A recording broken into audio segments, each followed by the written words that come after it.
بسم الله والحمد لله والصلاة والسلام على رسول الله فاللهم اغفر لنا ولوالدينا وللسامعين والجميع المسلمين أجمعين. This lesson won't be too long, inshallah. So we completed the first lesson, which is on Arba'in al-Nawawi. So this one, and we did start bits and bobs in the bookshop, but I decided to change the book in totality because the Adab al-Mufrad is very long, and a lot of people sort of get too tired, strenuous in the lessons. So I decided to choose this book, Ahadeeth al-Akhlaq, by Shaykh Abdul Razak al-Badr, Hafidhahullah ta'ala wa ra'ah. And it's a book that he did a couple of years ago on the Medina channel, just reading Ahadeeth al-Akhlaq, because it's so imperative and important, specifically for the youth and even the elders as well, the uncles, and all of us. We need it. Akhlaq is something that is so important, so important, and we're going to see why. And it's something that from the Salaf, you would see that, as many of them said, Sufyan al-Thawri and so many others, that they learned akhlaq for 20 years, 30 years, and then afterwards they went to seek a hadith. Because if one has so much knowledge, they have bahr, let's say they're an ocean of knowledge, and they don't have no akhlaq, it's like when you have a tree that's dead. There's no branches on it, there's no leaves, it's empty. So mannerism is something that's very important. كما قال النبي صلى الله عليه وسلم إنما بعثت لأتمم مكارم الأخلاق. Really, I've been sent down to perfect mannerisms. So the Shaykh, he mentioned, and he started this hadith, he said, إِنَّ الْخُلُقَ وَالْأَدَبْ عُنْوَانْ فَلَاحُ الْمَرْءِ. That verily, mannerisms and good conduct is the means of your success.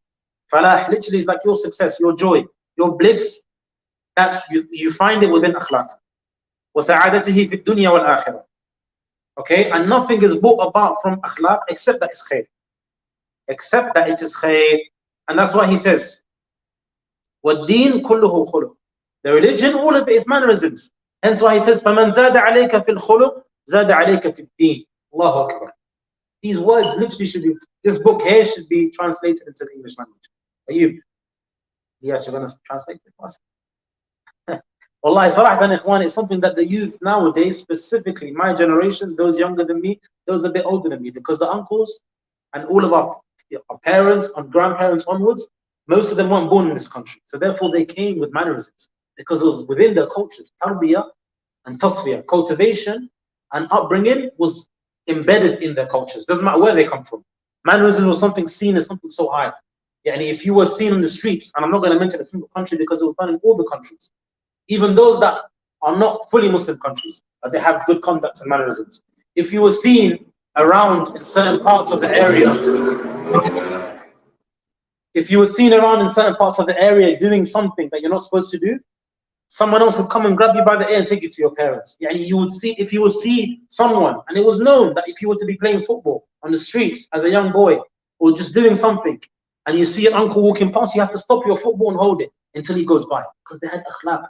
And that was not long ago. But nowadays, you find a young child speaking to his parent as if he is speaking to a servant. Why? Because they've gone far away from the deen, following the dunya, and not realizing that. And then you find, what's even funnier is you find that young shab that was raised by his parent in a good manner, when he gets to a certain age, he starts backbiting, he starts speaking up. Look at, let's say it's a boy, he gets to the age of, adolescence, when he's able, he's going to the gym a little bit, thinking he's worked out, he's now able to step forward to his father and look and to even speak back to his father or his mother. That's the stage we've reached, that we live in today, wallah. And then what happens when that happens?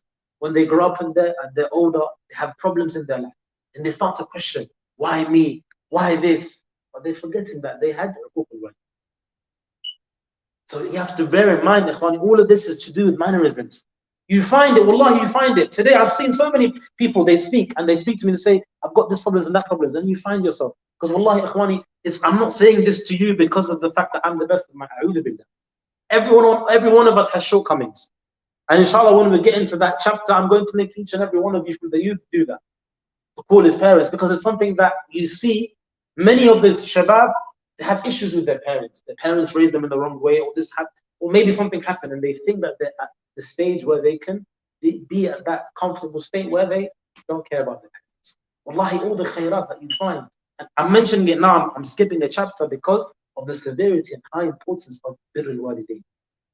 all of the khair that comes about in your life after the fadl of Allah, after you've been practicing your deen, will be because you are obedient to your parents. So the Shaykh, he says, Man zada alayka fil khuluq, zada alayka fil deen. Whoever comes to you with good mannerisms and is good to you and treats you in a good way with regards to mannerisms, then they have given you something from the religion. Because al-akhlaq is from the deen. That's why the Shaykh rahimahullah, hafidhahullah, he says, وَالدِّينُ كُلُّهُ خُلُقٌ. And then he started with the first hadith. وعن أبي هريرة رضي الله عنه قال, if you can get this book, has it been translated into English? Okay, if you can get this book in Arabic, then get it. I'm not showing it, I'm showing it correctly here. Okay, Ikhwani, Ahadeeth al-Akhlaq. It's very, very, very beautiful. And then the Shaykh, he says, he brings the first hadith. وعن أبي هريرة رضي الله عنه قال, سئل رسول الله صلى الله عليه وسلم عن أكثر ما يدخل الناس الجنة. Okay? He said that what is the thing that will enter a person into paradise? The most thing that will enter a person into paradise. Okay? Abu Hurairah radiallahu anhu said that a person questioned the Messenger sallallahu alaihi wasallam, what is the thing that will enter a person into paradise the most? What did the Prophet sallallahu alaihi wasallam say? قال تقوى الله وحسن الخلق. Fearing Allah the Almighty, having piety and having good mannerisms. Fearing Allah, having piety and having good mannerisms. And this hadith is authentic. This hadith is authentic. رواه الترمذي. It's reported in Tirmidhi. فجعله النبي صلى الله عليه وسلم من أسباب دخول الجنة. So the Prophet صلى الله عليه وسلم has made it from the means of entering paradise is having good mannerisms. And then, what is that in itself, Ikhwani? That is a refutation to all those that say, having good mannerisms is from the ways of the Sufis and what have you. The Prophet is telling you hadith. That which enters a person into Jannah from the most things is what? Having good mannerisms. So it's a part of the deen. It's not just for people that have, those that are a certain sect, it's for all the Muslims to have good mannerisms. وَقَرْنَهُ بِالتَّقْوَى الَّتِي هِي أَعْظَمُ وَصِيَّةٌ. And the Prophet ﷺ also put it in the same line and made it from the same thing, meaning in the same sentence, as fearing Allah Azza wa Jalla, which shows us also that Husn al-Khuluq is at a high stage. And then look what Ibn Qayyim says. We'll just read this benefit before we go into the next one. قال ابن قيم رحمه الله جمع النبي صلى الله عليه وسلم بين تقوى الله وحسن الخلق لأن تقوى الله تصلح ما بين العبد وبين ربه وحسن الخلق يصلح ما بينه وبين خلقه جل جلاله. So here it shows us the great importance that because of the fact Ibn Qayyim says that the Prophet ﷺ made it in one line, it's because taqwa is that relationship between you and your Lord. As for good mannerisms, then it's the relationship between you and His creation.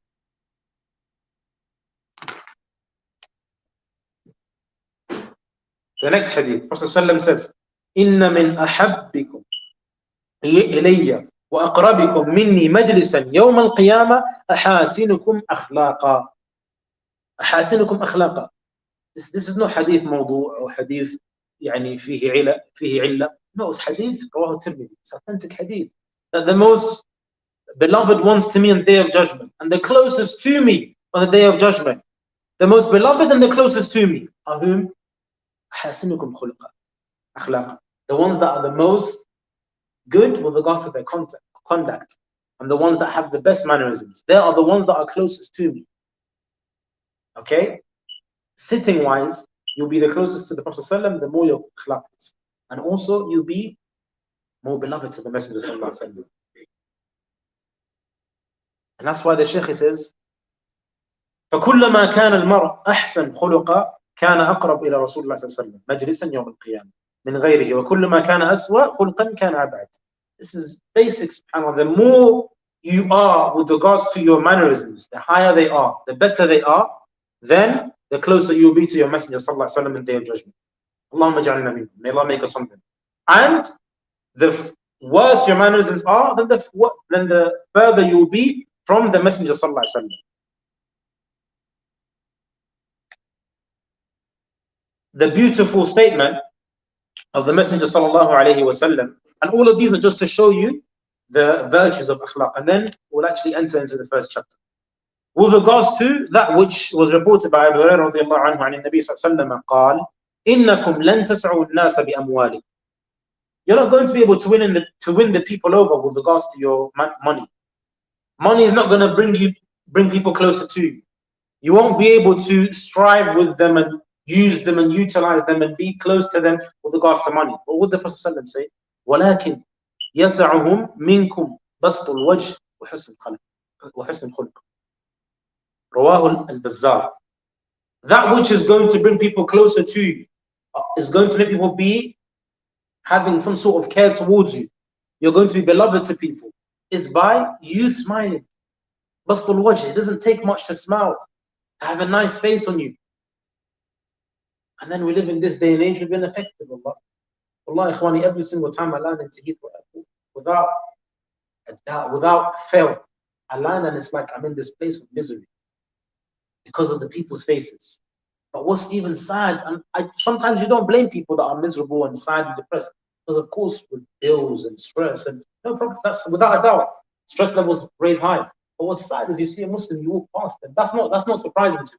What's sad is that you walk in a grocery shop or you're on the street and you're walking past someone, you give them salam and they just look at you and just walk away. Wallahi, this is the day and age we live in today. Yani, I've looked at some people in the eyes and give them salam, and it's كأنني شيطان أعوذ بالله. Wallahi al-azim, ikhwan, ahaq yuqal, this is the truth, as if I am shaitan. Yani, where's the levels of Islam? Where's the Ahadeeth? The Prophet said, Sallim ala man ta'rif wa ala man lam ta'rif. Meaning, give salam to the one that you know and the one that you don't know. Abshu salam bainakum, abshu salam bainakum. Tadkhulul jannah, subhanallah. Simple statements, simple things, wallahi, it doesn't take much. But yet, we're so caught up, and I don't know what we're caught up in. No problem, give them benefit, that maybe they had a bad day. But when a Muslim gives you salam, it doesn't matter how bad your day is, you return salam. If you've angered me and I meet someone else, I shouldn't take it out on that person. I should give salam back. Because that in itself is sadaqah, as the Prophet says. Yeah, reward. The Prophet is telling us talqul wajh, meaning something that it's so easy for you to do.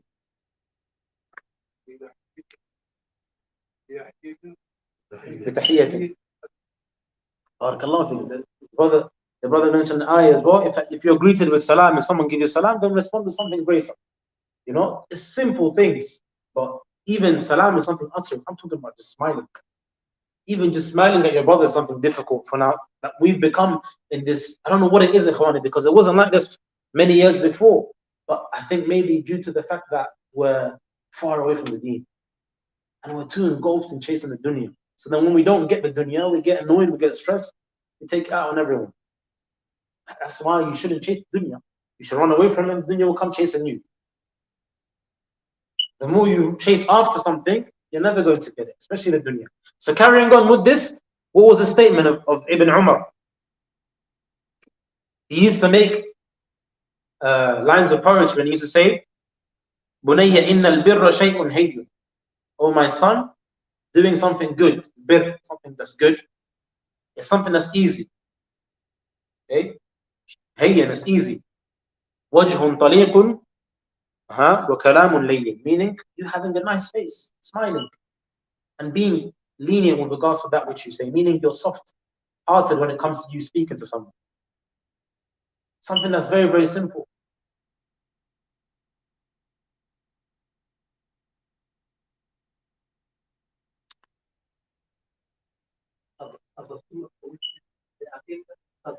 Barakallahu fiik. It's so true. When you smile at someone, you give them sadaqah. You smile. Salatan, it didn't take him much to smile. It's so easy, but it's something that we make it so difficult. And then when you screw face and you're upset and you're annoyed, it's something it takes a lot out of you. But that's why it's very, very important. Wallahi, it's something that we're missing today from a lot of the people. A lot of the people. I'm not going to say it's specific age or whatever. It's just akhlaq. It's so not there. And that's something that's very, very easy. We all have mistakes, but then when you have that mistake, maybe when you treated someone the wrong way, you fix it. Maybe, you know, no one's perfect. I can get annoyed with someone, I can get angry, I fix it. And that's another thing. From akhlaq as well, you've done something wrong, fix it, make it wrong. Say sorry to the person you've upset. It won't take much, you'll get ajr for it as well. And one thing as well, when you do something, do it for the sake of Allah Azza wa Jalla. When you smile at him, maybe he may be someone that you don't like, but you smile at him in order for you to get reward. Whether he smiles back or not, that's not your business. As long as you've done your part. Here it's mentioned, وعن عبد الله بن مسعود رضي الله عنه قال إن الله تعالى قسم بينكم أخلاقكم كما قسم بينكم أرزاقكم. رواه البخاري في الأدب المفرد. This beautiful statement by Ibn Mas'ud, he said, Abdullah ibn Mas'ud, he said that Allah Azza wa Jal has divided mannerisms the way He's divided your provision. And then that's something that's very important for us to realize, Ikhwani. Many of us were cultivated with mannerisms. So the basics of mannerisms we have. Why? Because our parents taught us them. But some of us, we weren't raised upon that specific cultivation of mannerisms. So therefore, what do we need to do? We need to learn akhlaq. That's why from the Salaf, they used to be sent to places where they would go and they learn from an adib, meaning someone that would teach them mannerisms. That's what's missing in this day and age. We need it more now than they did then. We need it more now than they did then. Because why? Because nowadays people are memorizing Ahadeeth, memorizing Quran, which is all khair, it's good. They're memorizing stuff from the deen, but their mannerisms stink. And people hate them. And they're the means of people leaving Islam or turning away from the deen because of the way they treat others and because of the way they are amongst other people. Hence why you see that if you are from someone that you please Allah Azza wa Jalla and you follow the Messenger Sallallahu Alaihi Wasallam, then you will see people won't have any issues with you with regards to the way you treat them. And that's why it's important to learn akhlaq, because you know when to say something and when not to say something. Here it says,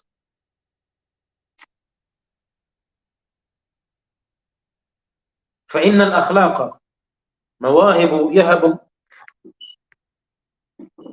فإن الأخلاق مواهب يهب الله منها ما يشاء لمن يشاء. And this here was reported in Ibn Qayyim mentioned this. It's something that's very, very important to know, that akhlaq, good mannerisms, is something that Allah Azza wa Jal gives. Hiba min Allah Azza wa Jal, gives to His servants, to those He pleases and wishes to give and grants good mannerisms. And then the next hadith, وعن أبي الدرداء رضي الله عنه عن النبي صلى الله عليه وسلم قال ما من شيء أثقل في الميزان من حسن الخلق. Look at that. That in itself shows us, Ikhwani, that there is nothing that is heavier on the scales than good mannerisms, which shows the importance of having good character. Another hadith, ما من شيء يوضع في الميزان أثقل من حسن الخلق وإن صاحب. Look at this hadith. وَإِنَّ صَاحِبَ, there is nothing that is heavier on the scales except for good mannerisms. And the person that has good mannerisms. وَإِنَّ صَاحِبَ حُسْنُ الْخُلُقِ لَيَبْلُغُ بِهِ دَرَجَةَ صَاحِبِ الصَّوْمِ وَالصَّلَاةِ. Look at that. Allahu Akbar. Just for having good mannerisms, wallahi ikhwani, you can reach the level. The Prophet ﷺ is saying that the person that has good mannerism, that has good conduct, can reach the same stage and the same level in terms of acts of worship as the one that fasts and the one that prays. Just by having good characteristics. And this is reported in Tirmidhi, and Shaykh Albani made it authentic, graded it authentic. So this in itself shows us all the importance of having good mannerisms. And another hadith, so the heaviness of akhlaq is the most heaviest thing that will be put. Of course we know the bitaqa and la ilaha illallah, but from them is this as well. And also, it will make a person reach the same level as a person that fasts and prays salah. And another hadith, Abu Hurairah radiallahu anhu قال قال الرسول صلى الله عليه وسلم أكمل المؤمنين إيمانا أحسنهم خلقا وخيركم خيركم لنسائهم.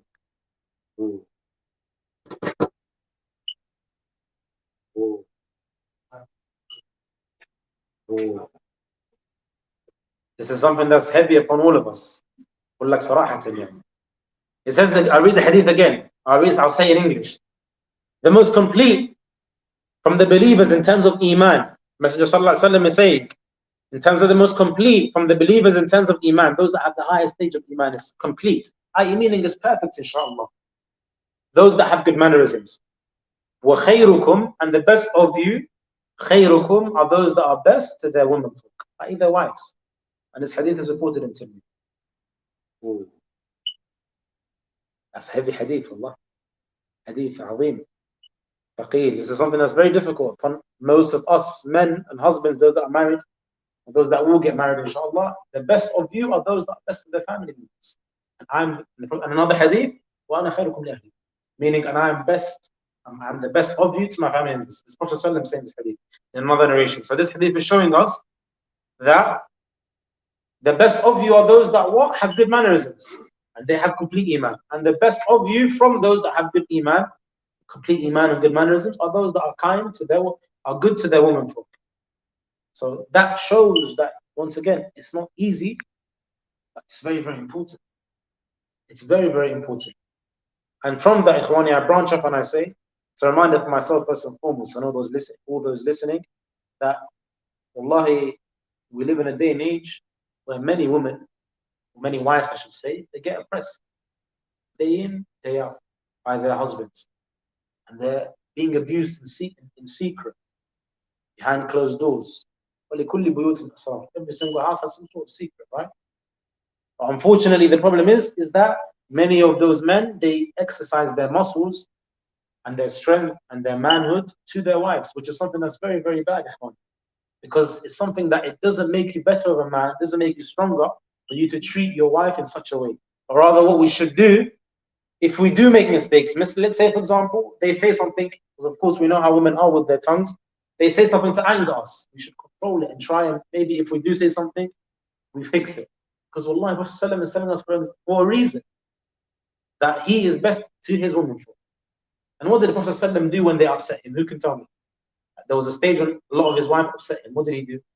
Ayub, Ilyas, Ali, anyone? What did the Prophet do when his wives upset him? It's a question. What did he do?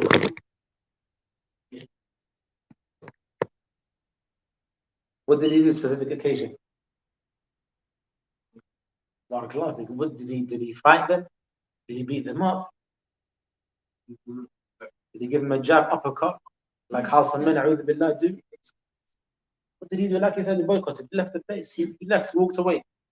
They upset him, he walked away. So he did not do anything that will cause about harm. Because sometimes maybe you do something physically and that, meaning verbally you say something as well. Many of us, we do it. We all say something to our, there's no one here that's perfect and say, I've never said anything bad. That's impossible. But rather, when you do say something, fix it, ikhwan. Because at the end of the day, as Allah says in the Quran, إِنَّهُنَّ خُلِقْنَا مِنْ ضِلِعٍ. They have been created from a rib cage. وَإِنْ أَعْوَجْ شَيْءٍ بِالْجَسَدِ ضِلِعٍ. Meaning that rib cage is the most crooked part. And we know the long hadith that if you try to go and straighten it, you will break it. And if you leave it, and you will remain what? Crooked. What did the end of the hadith? What the Prophet said in the hadith? And be kind to your women. Be kind to them. We live as difficult, because marriage is not an easy joke, as many of the youth they believe. That something's easy, you just go and you get married and what have you know, and you fulfill your desires. There's more to it. Sometimes it can be strenuous. Ask the uncles that have been married longer than I have. They will tell you sometimes I want to just go in the jungle and scream. And that's the truth. Because marriage is difficult, but there is a guideline to how we should be in those situations. Meaning, let's say you said something wrong, which I do, you do, and everyone does. You've said something, you upset her, you made her cry, whatever. What do? You make islah. Because why? Not because of the fact that it should be, of course, for you to be kind because she's your wife. Not just that, but because that is the salah as a mu'min for you. And that's khair for you as well. And you do it for the sake of Allah. And she's your wife. Not a slave, not a piece of trash. That's someone's daughter, someone else's sister, someone else's niece. So therefore, you be like the way Prophet ﷺ is, and you find khair in your life. Whenever you have issues, so this hadith is telling us, خيركم خيركم للنساء. And another hadith, وعن عائشة رضي الله عنها قالت, this hadith is quoted by Aisha. قال رسول الله صلى الله عليه وسلم إن من أكمل المؤمنين إيمانا. The most complete believers with regards to their faith, أحسنهم خلقا. Those that are perfect with regards to their mannerisms. They have good conduct, good mannerisms. وَأَلْطَفُهُمْ بِأَهْلِهِ. Meaning those that are most kind and gentle to their women, to their family members. رواه الترمذي. Meaning this hadith also is reported in Tirmidhi. So here, it means that you are kind and you are delicate with regards to dealing with your womenfolk, with your wives. And this also includes your children as well. You're kind to them. Okay? And that's something that's very important. Why? Because of the next hadith, Prophet says, وَخِيَارُكُمْ خِيَارُكُمْ لِنِسَائِهِمْ أي من يعاملهن بالصبر على أخلاقهن ونقصان عقلهن وطلاقة الوجه والإحسان. So, summarizing that, the one that treats them with gentleness and kindness, these are the ones that are the most best to their family members, to their womenfolk. And then the hadith, إنما بعثت لأتمم صلاح الأخلاق أو إنما بعثت لأتمم مكارم الأخلاق. Rasulullah said, I've been sent down to perfect mannerism. How did Islam spread so fast in the beginning times? Huh? By the characteristics of the Prophet. People came accepting Islam because of the fact that they've heard certain things, that there's justice, okay? That Muslims don't lie, Muslims are truthful, Muslims treat one another right, there's rights, the women have rights, men have rights, children have rights, parents have rights. Many people came and they saw Prophet ﷺ the way he was treating others, and they accepted Islam. When Umar ibn Khattab opened up, what did he open up to? What did he open up? What did he conquer? Umar ibn Khattab. Jerusalem. Huh? Jerusalem, huh? Yeah, so what happened? What was the story? Does anyone know the story? The people were shocked the way he entered. He did not enter as the kings of Paris and the kings of Rome entered, being escorted in with his companions and his workers. No, he entered in a humble manner. All of these things. And when they would come to visit, they would find Umar ibn Khattab. When Prophet entered Medina, how did they enter? Did they even know who he was? They did the seerah. They didn't even know who he was. All of this because of the humbleness, the characteristics. All of this makes people think and they make people question, what is this religion? So akhlaq goes a long way. Sometimes you don't even have to speak to give da'wah to someone. Sometimes you don't have to speak. You don't have to say much. But rather, it could just be by the way and the means of your characteristics. It could just be by the way you treat someone else.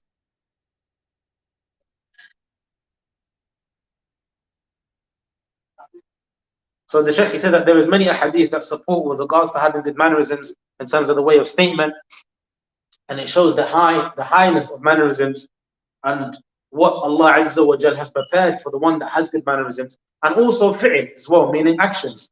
How important it is to have good characteristics and good mannerisms, as Allah mentioned in the Quran, وَإِنَّكَ لَعَلَى خُلُقٍ عَظِيمٍ. When Aisha radiallahu anha was asked about the Prophet's actions and how he was, and she said, كان خلقه القرآن, meaning his characteristics was the Quran. That which the Quran orders and tells him to stay away from, he does. Okay? Which shows us the importance of having good mannerisms.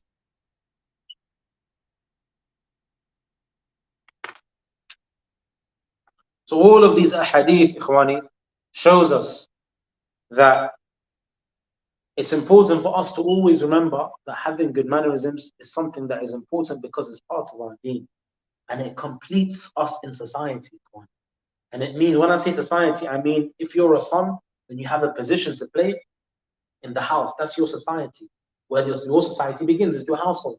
So as a son, you have a part to play with regards to your mother. Even if your mother's not with you, you have a part to play. If you're a husband, you have a part to play. If you're a father, if you're a son, if you're a daughter, if you're a husband, if you're a colleague at work, all of these things, ikhwani, the more you have good characteristics, the more you're going to see it take you along. But nowadays, what's happened? Muslims are trying to copy and embed and trying to be like the non-Muslims. And more or less, you see it's making many of the non-Muslims question and be like, why is this guy acting this way? I thought Islam teaches that. That's the most degrading thing to hear, a statement of someone that doesn't even know anything about Islam question and say, doesn't Islam teach this? Because we've gone far away. That's why there's no izzah. We've humiliated ourselves. But then back in the days when the people had Islam and they respected it, meaning they knew the importance of Islam and they had good characteristics and good mannerisms, they were respected. The Prophet ﷺ, why was it that he was selected to be the one to put the stone? Because of his character and how he was. This is before he was made a messenger. So all of these things go a long way in terms of having good characteristics.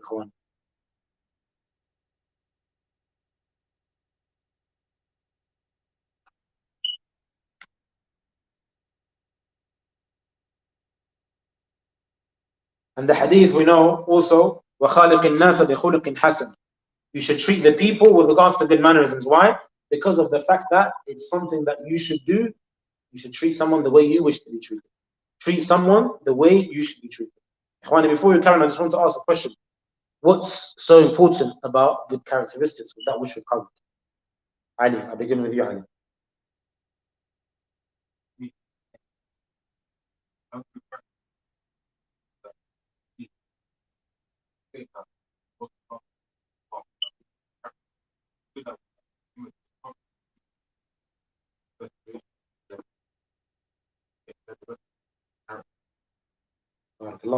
That's very good. Anyone else? Social cohesion. Huh? The social cohesion. The ijtima', what else? The way it's the highest, the way is the most on the mizan, anything else? Barakallah, anything else? Jazakallah khair. Tafadhal, Shaykh.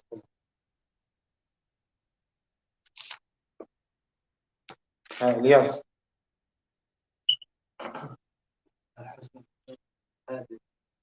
Okay. Barakallah. So husn khuluq, because of the fact that it's paired and it goes in line, and Sallam mentioned the hadith with taqwa, fearing Allah, shows the importance. And I think inshallah we'll end on this note. And inshallah next week we'll enter Birrul Walidain بإذن الله تعالى. Jazakumullah khair. And once again, Ikhwani, these are just, we're not going to take every single hadith and that which the Shaykh mentioned due to time. Okay, because this book is 400 odd so pages. We don't have enough time. But we'll just take the main parts, inshallah. سبحانك اللهم وبحمدك أشهد أن لا إله إلا أنت أستغفرك وأتوب إليك وصلى الله وسلم على نبينا محمد وعلى آله وصحبه أجمعين وآخر دعوانا الحمد لله.